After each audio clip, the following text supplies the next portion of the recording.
Du willst deinen Kanal aufgeben, keine Klicks, keine Likes, nur Arbeit? Willkommen im Club der 90%. Doch bevor du den Stecker ziehst, schau dir dieses Video an. Vielleicht änderst du ja deine Meinung. Genaue Zahlen veröffentlicht YouTube nicht, aber Experten schätzen etwa, dass 90% aller YouTuber innerhalb der ersten 12 Monate ihren Kanal frustriert in die Tonne kloppen. Warum? Er kostet Zeit und Geld, bringt ihnen aber nichts ein. Denn der Mythos vom reichen YouTube-Star ist genau das.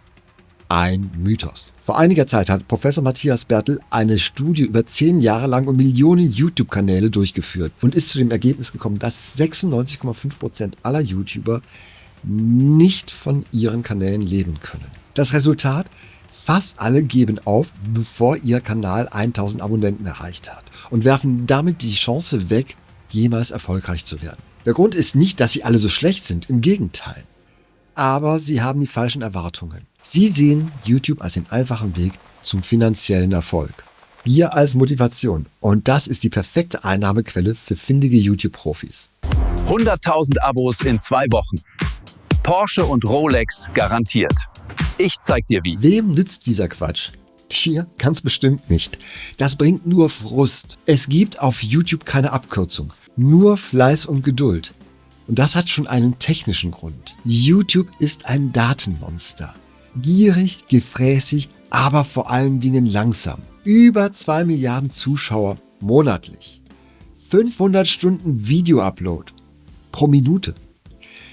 So schnell die Algorithmen und die Server auch sein mögen, bis sie deine Videos in dieser Datenmasse verstehen und den richtigen Zuschauern zuordnen können, das dauert. Wenn das in weniger als 12 Monaten passiert, dann hattest du Glück. Der YouTube-Algorithmus ist wie das Glück, er lässt sich nicht erzwingen, aber er mag hartnäckige Vlogger. Und wenn du auf Glück setzt, solltest du lieber Lotto spielen.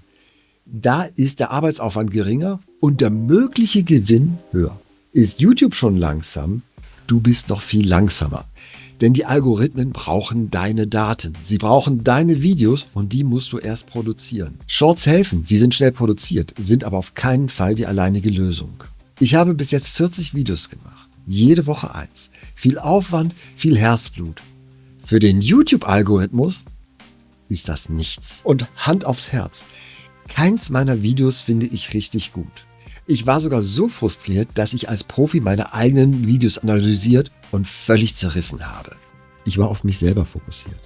Und das macht mich unnatürlich, unauthentisch. Bis mir ein liebgewordener Zuschauer schrieb, du findest auch eine Ecke in einem runden Raum. Danke, Michael, du hast recht. Aber ich denke, ihr kennt das auch. Ihr habt bereits das Skript geschrieben, ihr habt das fertige Video im Kopf. I understand its power now. Dann fangt ihr an zu drehen und ihr merkt schon, oh, das klappt nicht ganz so gut. Und dann sitzt ihr im Schnitt und merkt so, das ist es nicht. Das ist nach Ira Glass, Einem sehr berühmten amerikanischen Radiomoderator, die Taste Skill Gap. Das heißt, ihr wisst, wie etwas aussehen soll. Ihr habt einen super Geschmack, aber ihr habt noch nicht die Fähigkeiten, das herzustellen. Smørrebrød, röm, pum, pum. Today we will make fresh ingredient alphabet soup for YouTube. Diese Lücke fühlt sich verdammt schmerzhaft an, was wir aber übersehen. Sie ist der Beweis, dass wir schon einen guten Geschmack haben. Wenn wir Gitarre spielen lernen, dann wissen wir doch auch, dass wir nach 3 Wochen nicht unbedingt Wacken rocken werden. Und ich wahrscheinlich auch nach den nächsten 20 Jahren noch nicht.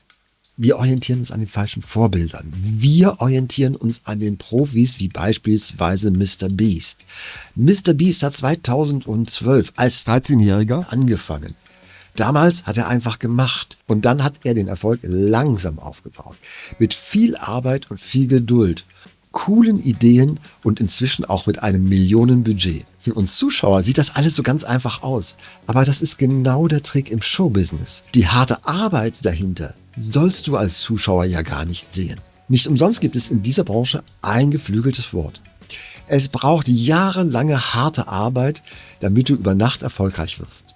Also habe Geduld und vertraue in dich. Vor allem aber frage dich, wie viel Zeit und wie viel Geld kannst du wirklich in deinen Kanal investieren, ohne dass du deine Arbeit und deine Familie vernachlässigt und vor allem ohne dass du dich selber ausbrennst. Ich kann mir maximal 10 Stunden pro Woche leisten. Mit Recherche, mit Skript, mit Vorbereitung, Dreh, Schnitt und natürlich dem Upload. Meine durchschnittliche Vergütung für diesen Aufwand: 0 neue Abonnenten, 7 Klicks, 30-35% Verweildauer und 3 Likes. Das ist mein Einkommen in YouTube-Währung. Woche für Woche seit 9 Monaten. Klar, dass wir hier von Geld überhaupt gar nicht erst sprechen müssen. Dennoch, es ist zum Heulen und verdammt demotivierend. Zeit zum Aufgeben? Auf keinen Fall. Denn dann wäre ich genauso unklug wie die anderen 90%, die aufgeben, bevor es überhaupt erst richtig losgehen kann. Und deshalb habe ich meine Perspektive geändert. Ich denke an die 2 Stammzuschauer, die meine Videos regelmäßig sehen, die sie kommentieren und liken.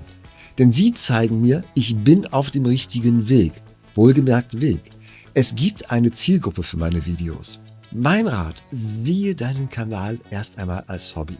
Und ein Hobby darf Geld kosten. Fahrradfahren kostet Geld, Angeln kostet Geld, sogar Golfspielen kostet Geld, habe ich mir sagen lassen. Und YouTube darf natürlich auch Geld kosten, aber gar nicht mal so viel, wie du denkst.